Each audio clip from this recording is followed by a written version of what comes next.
Kumusta po kayo at ng kalagayan ng inyong pamilya po? Ako, ayan ang bahay namin. Puan lang ang daan. Okay naman po. Nangangalakal ako gano'n. Ilan taon na po kayo nangangalakal po? Ano pa lang, siguro mga 3 years. Ano po ang mga bagay na karaniwan ninyong ginagawa o pinagkakaabalan sa araw-araw po? Ayun, nangangalakal. Wawalis. Kasi stress, ano ko, pinasa ka stress shooter. Okay. Yung mga anak niyo po, kumusta po sila? Okay naman, yung anak ko, nagtrabaho sa naggunita. Nagbabalot ng stainless yung trabaho niya. Yung isa naman, hindi makapamasa, dahil walang lisensya. Yun po.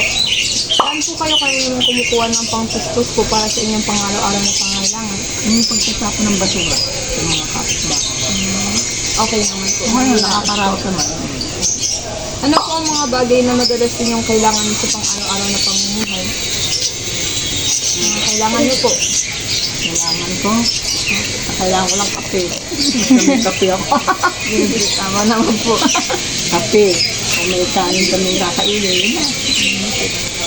Meron po ba kayong mga pangarap o inaasang makamit sa mga para sa inyong pamilya?